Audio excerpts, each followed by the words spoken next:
Not every product's going to be a home run, but like business, you just keep launching things and learn from the previous one and try to increase your chances of success. This is Debbie, and welcome to another episode of The Offbeat Life, where I speak to inspiring individuals who ditched the norm to become location independent. We'll learn how to create sustainable laptop lifestyles from the experts that will help us achieve freedom from our 9 to 5. Hey friend, are you looking to land a remote gig ASAP? Well, did you know that we not only have a ton of online jobs you can apply to on our site, but now we are also sending them straight to your inbox. I'm happy to announce that we will be sending our email subscribers legit online jobs every Wednesday. We have done hours of research, so you don't have to.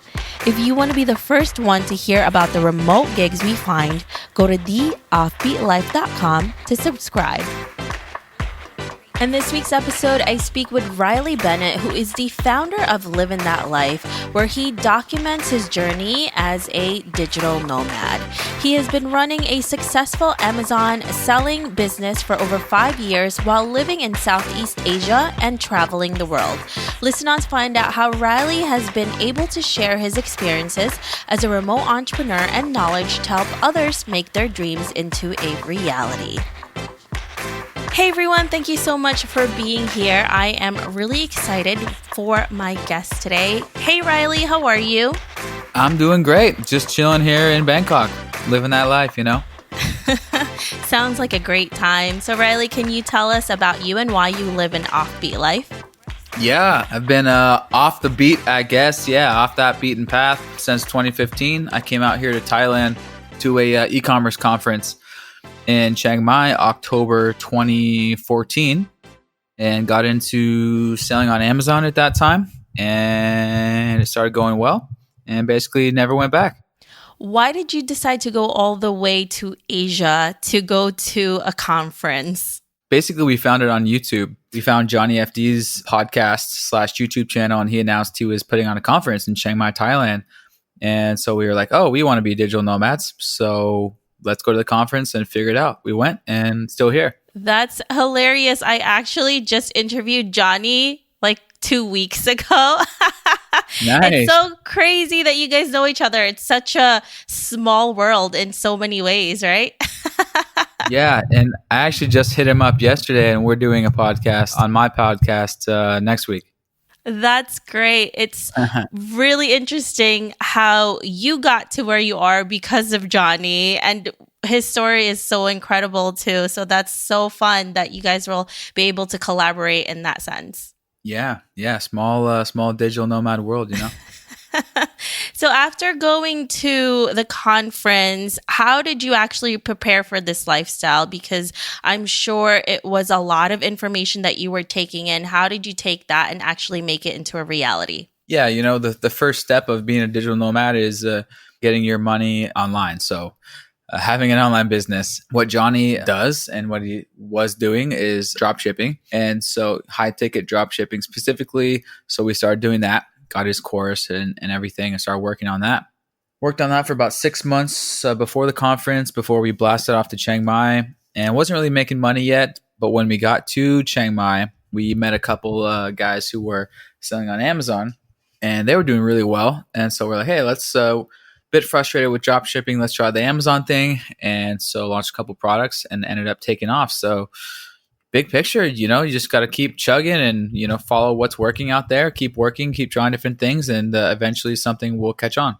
When you were looking at drop shipping and you actually did it for 6 months, what was the things that didn't work out for you and made you decide to go into a different direction? Well, looking back, basically, we were not doing some of the most obvious things. Number one, Facebook retargeting. We were doing 0 Facebook retargeting, which looking back is like the stupidest thing.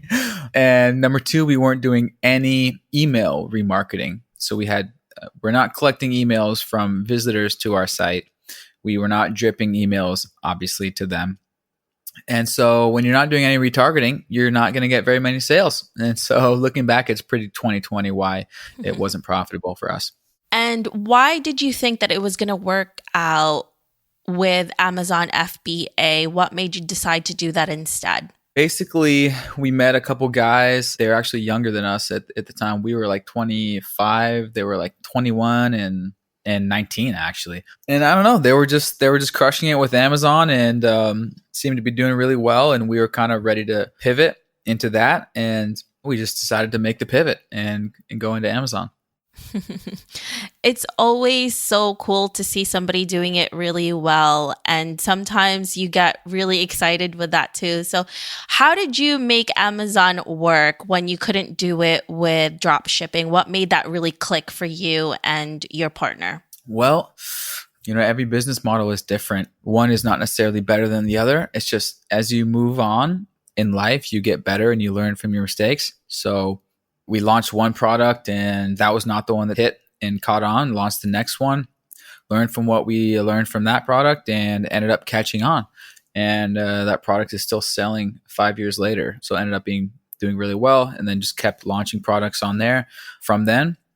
And, not every product's going to be a home run, but like business, you just keep launching things and learn from the previous one and try to increase your chances of success. And we're going to talk more about this with our extended interview with you, Riley, because we're going to dig deeper into Amazon FBA and how our listeners can maybe dig into it too and start it. So that's going to be really exciting. So when you finally had that moment when you knew you were going to leave your life in the United States and move full time to Asia and do this online business, do Amazon, do all of these different types of remote work, did you ever have a what now moment, and what was that like? A what now moment? Great question. No, not that comes to mind. Our goal from the very beginning was to travel the world. So many of us millennials and people of all ages, the dream is to travel the world. And so through that's how we found, Johnny's Travel Like a Boss. And then it became very clear, having an online business is the ticket to be able to travel whenever you want. So after we started making a consistent income from our Amazon store, it's just like, we're not wondering what now. We're just like, okay, finally, it's now we can earn our living from wherever and we're just free to live wherever, and stayed based out here in Asia because, that's where the conference was. So obviously that's where we met our initial batch of dozens and dozens of digital nomad friends at that conference. So stayed in Chiang Mai. So know tons of people in Chiang Mai. And then what's the next place you go when you get bored of Chiang Mai? You go to Bangkok. So met a bunch more friends here. And then you go to Bali. So Southeast Asia, that's kind of where we met our friend group. And so just been based out here, continuing to add more products and try to grow our business. What's happening right now with the lockdown and coronavirus is a really interesting time for everybody, obviously, but it's even more interesting for someone like you, Riley, who is able to make money online and it doesn't really affect you much, And it's so funny because before this, a lot of people are still questioning probably your lifestyle. I don't know about you, but definitely has happened to me. And now that this whole thing has happened, they're like, okay, what you're doing is actually sustainable and it's not that bad. So do you feel like you've been validated somehow, or there's been more people coming up to you and be like, how do I do this? I need to be able to do this too. Yeah, I would say there's definitely a little bit of that when Corona hit, and people maybe might have lost their job. I think it definitely kicked a lot of people in action toward starting their own business that they own. Because, if you're your boss, then you can't get fired. You know what I'm saying? So with the whole Corona thing, every business got affected differently. Some products that are available for purchase online, which is fucking everything, skyrocketed because it made sense. So things that you can use in the home made sense. Other products, such as like fashion and stuff, took a big hit. My particular store is iPhone accessories. Most of my products are. So they took about a 40% hit. At least it was still selling, unlike some businesses had to completely close. So yeah, we were still in business. So we're lucky. When something like this happens, like crisis happens, and honestly, nobody knew this was going to come out, right? It was just out of nowhere. And then all of a sudden, everybody's in lockdown and a lot of people are in panic. No one can really work. How did you really prepare for it? Or did you even, because like I said, everyone was kind of blindsided. Well, yeah, I guess there's no really preparation for it, just like a reaction to it. And I guess there was not really much we could do other than if you're in the e-commerce space, what you can do is, pivot your product line to fit the current situation, come out with some product that would fit people's needs. And I guess actually, yeah, we did that. I forgot about this. I actually made a whole new video for one of our iPhone accessories geared towards how you can use it at home. I reached out, or I had my VA reach out to a bunch of Instagram people and film clips of them using our product at home. And then I edited a little video together for that. So yeah, we just kind of took what was happening and tried to do what you can do to make business the best in the current situation. Have you made any other changes with your business or maybe even business model that will kind of protect you from something like this in the future? With the Amazon business model, no, nothing has changed. We're continuing to launch and come out with new products, same as before. But I think overall, the big picture is diversifying your income. I think a lot of people are kind of going to get a kick in the butt towards going forward with diversifying your income. And any entrepreneur knows that, how you create wealth is you create multiple streams of income, not just one. Yeah. So I've had multiple streams of income, although not to the level of my liking. So I have my Amazon business, which is my main income. I also have my YouTube channel / podcast, which is another side income, smaller than I would like. And then I also have my Amazon marketing agency where we launch products for other brands on Amazon. And so I've been working on those, my YouTube channel for 5 years and my agency for like a year and a half. But I think, yeah, it's just a wake up call for any entrepreneur. Hey, if you don't have a diversified stream of income, you better get on that because you never know what's going to happen. If something happens with China and your Amazon business gets shut off, then you have other streams of income to keep you afloat, to keep you going. And same goes with the other businesses. You never know what's going to happen. So yeah, it's nothing, the mission is still the same. It's still create multiple streams of income, build wealth, and build security through different forms of income. There's so many lessons that we've all learned from this, whether it's good or bad, but it's always great to take a look at it and do what you're doing, Riley, is making something bigger from this and learning a lesson from it and taking it into a positive. And honestly, that's all we can do. Otherwise, we're just going to be curled up under a rock or something. Yeah. Exactly. That's what I'm saying. It's like all we can do with Corona is just, learn from it and come out the other end stronger. Yeah. Now, what has been the biggest setback that you have encountered so far as an entrepreneur, and how did you handle it? Biggest setback? Probably the biggest setback / challenge was just getting off the ground in the beginning. We had our drop shipping stores when we came to the conference in Chiang Mai, Thailand, and wasn't making money. So we're like, crap, and we had only like $8,000 saved up from our corporate jobs. I did door-to-door sales. So corporate sales for Comcast, just like, yeah. So came out and bank account started going down. We're like, oh crap, we need to flip this money, so to speak, to keep living out here in Chiang Mai. And the first product that we wanted to go for, we placed a test order with the supplier. And actually, after we placed the order, there was a patent issue. So some company in America went after all the Alibaba suppliers to stop making this type of thing. So we got a message from the supplier that says, sorry, we take big loss with this one. We had to cancel the order and they had to destroy all the products. Wow. And so we were like, oh no. Ended up getting 80% of our money back, but it came down to the wire, quickly pivoted into the next thing. And that product ended up taking off, which saved us. But yeah, the biggest kind of hurdle was just trying to figure out that first business model / product that was going to take off and be your base to move forward.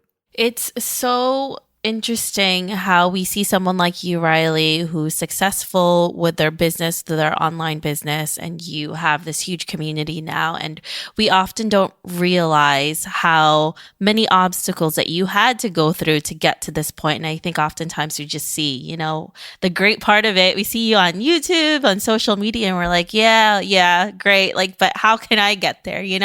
Like you said, the first part is always the hardest, and also motivating yourself when you're faced with all of these different types of obstacles. Riley, how did you get over that? Because a lot of times it's the fear of failure that most people are really, it's not a pretty thing. How did you keep going even though you failed and just kept pivoting and doing it? Yeah, I think it's just perspective, number one. So I would consider having a 9-to-5 job for your life being a huge failure. That's the biggest failure. The biggest failure is to not pursue your dreams and be thinking about, what if I went for my dreams? What if I went towards starting my own business and doing my dream? Basically, it's basically, you got to follow your dream in life. You got one life. People who have that mindset, they don't care how many times it's going to take to try to follow your dream. It's like, that's the only point of life. Follow your dream. So looking back, this is all 2020. I had that mindset from the get-go.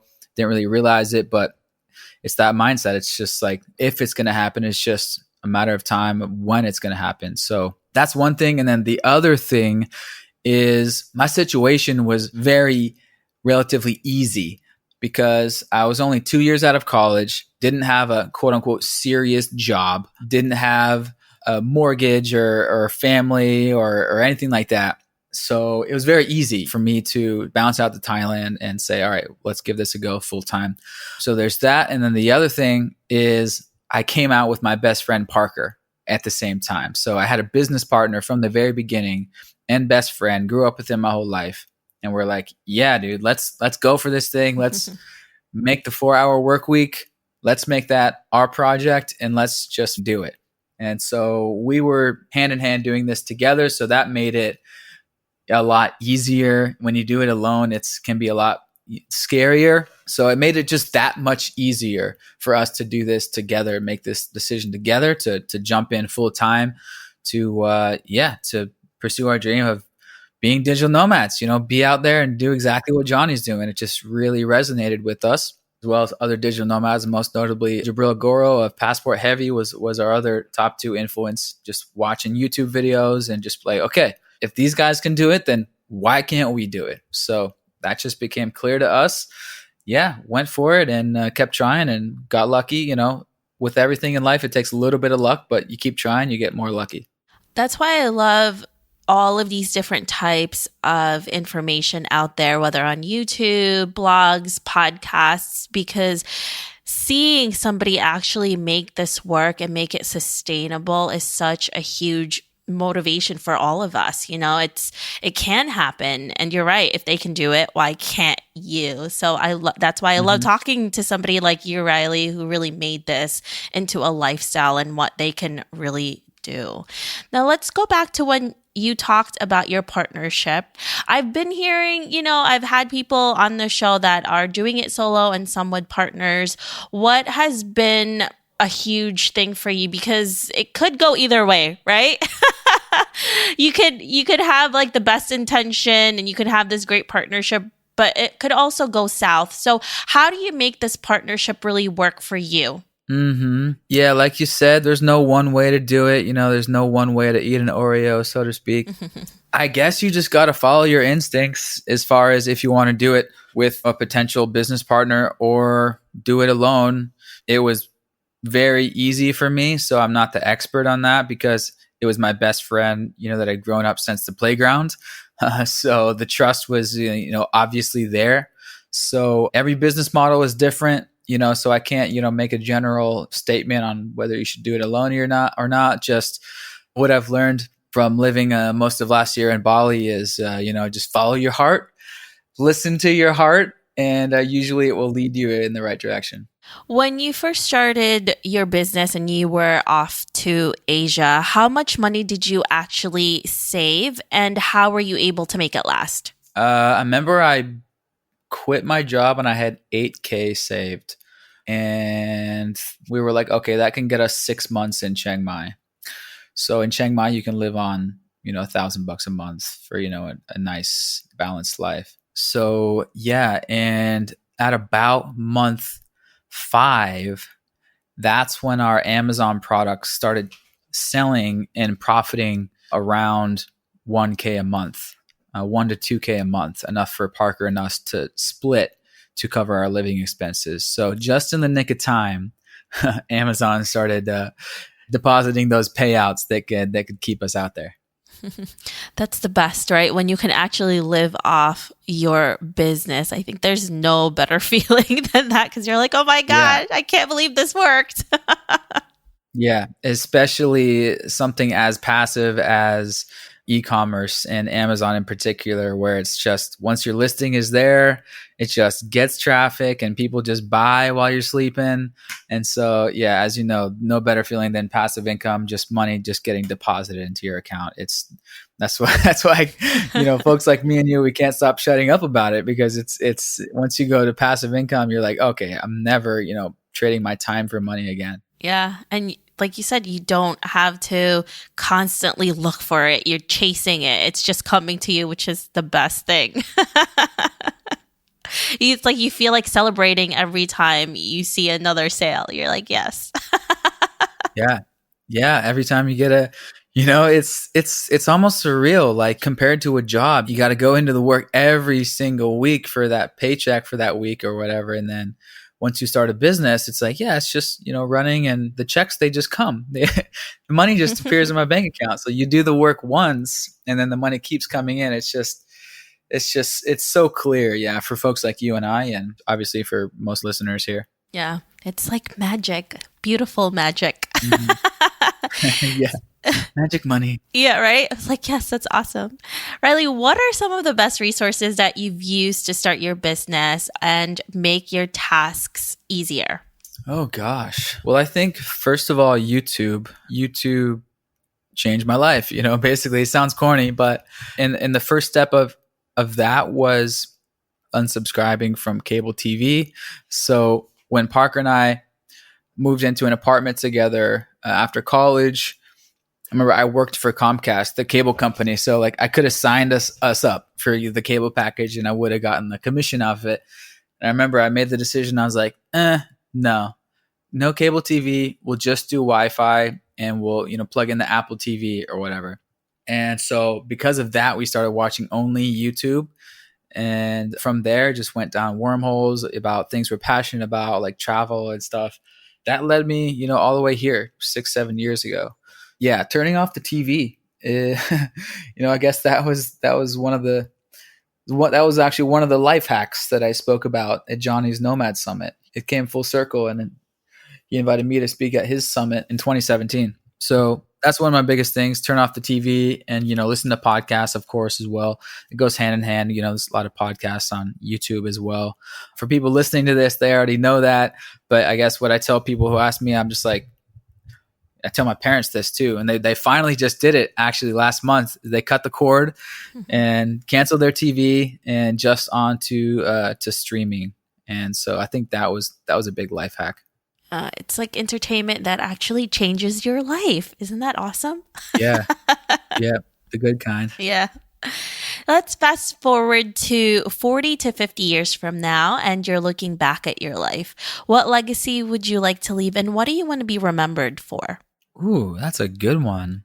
My whole vision, I just want to increase the net happiness of the world. I'm not sure exactly, how that's going to be, how I'm going to do that. But all I know is so far I've already been, that was a cha-ching from my Shopify store. Yes.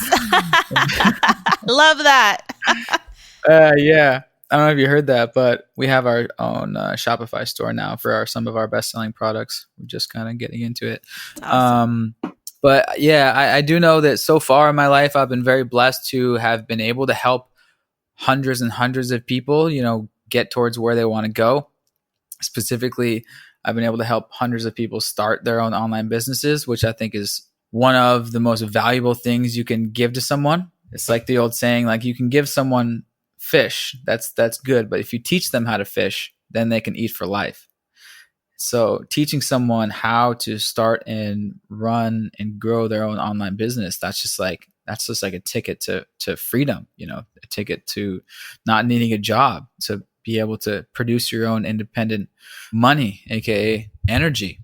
Yeah, I want to be, I guess, remembered for, kicking people in the ass to do what they want in life, to pursue their dreams, and inspire people to just do what they want. And traveling the world is something that pretty much all of us have in common, that we all want to do. It's just, when are we going to be able to do that?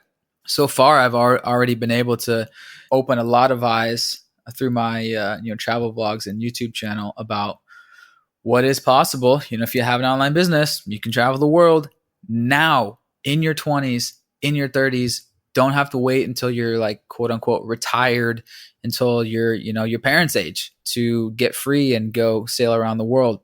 You can do that now. Just leverage the magical tools that we have called the internet and these apps and platforms and stuff. Lucky to have already made a little impact in the world. And that's just me passing it on from those who passed it to me. So Tim Ferriss and the 4-Hour Work Week, that book is coined as, the Digital Nomad Bible. That was released in 2007. And then that was one of the first books of its kind, writing about running an online business while traveling the world. And then that inspired people like Johnny and Jabril, who through their content inspired me and inspired other people from there. So I guess that's my answer there. That's a really great legacy to leave, and you're obviously doing it right now, and it's just going to continue to grow in the coming years. So that's going to be amazing to see from you, Riley. So that's awesome. Mm-hmm. Are you working on anything currently that is really exciting to you? Oh yeah, a lot of exciting things. Yeah, like I said, I run 3 online businesses. So I have my my physical product business. Then I have my Amazon marketing agency, and then I have my YouTube channel. But kind of tied right into my YouTube channel has been my Amazon courses. So the story of that is, after 1 year of doing vlogs, travel vlogs, the most common question I get, unsurprisingly, was, "Okay, Riley, you're living that life. How do we do what you do? What is this Amazon thing? How do I do this too?" And so after like another year of just, answering comments and questions and stuff, I'm like, okay, I'm getting so many of the same questions about what this Amazon thing is all about. I got to record my answers. Obviously, I'm a video guy. So recorded tons of videos, dozens of videos, and put it into an Amazon course. So launched that in 2016. That's following it by the book is, whatever your audience asks you, deliver a product or service to serve your audience, basic business stuff. And so I launched it in 2016, and then I was actually planning on updating the course for 2020 anyway. But during Corona, when that hit, I was like, okay, I got to do this now. So during Corona, I've been filming tons and tons of new videos, updating my complete Amazon course to reflect everything I've learned over the past 4 years, all the updates, tips, tricks, strategies, all that. So really excited about that.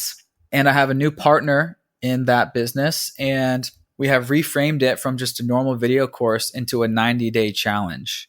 So very exciting. So it's basically a 12-week program where we help people launch a product on Amazon. Even if they have no idea what they want to sell yet, we help you go through a research process, looking around the internet, looking for trending things, how to come up with a differentiating idea, look for a supplier, negotiate with them, get something penciled up, and how to create a real awesome physical product.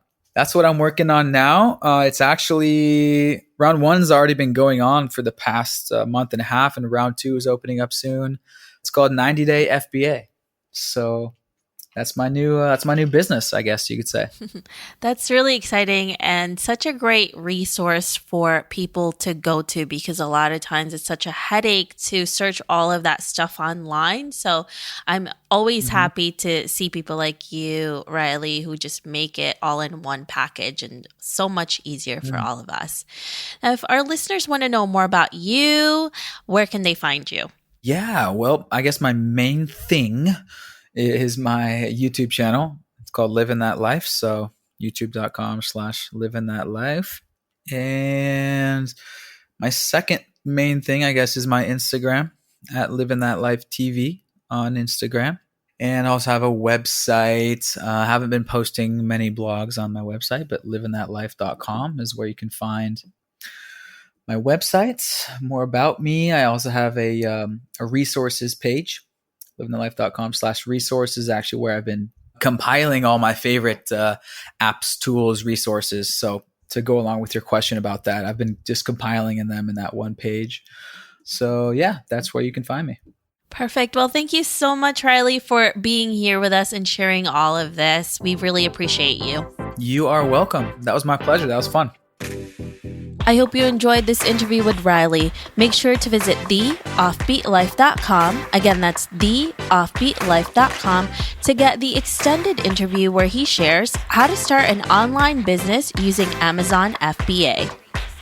Hey listeners, have you ever thought about starting your own podcast?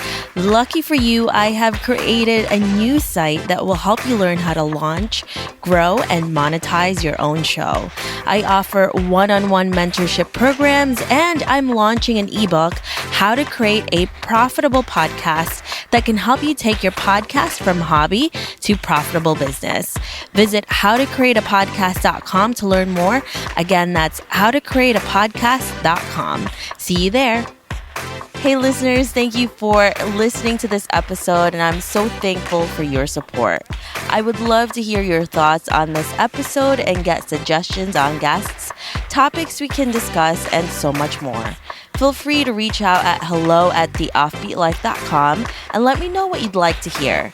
If you like the show, don't forget to give us some love and review on iTunes.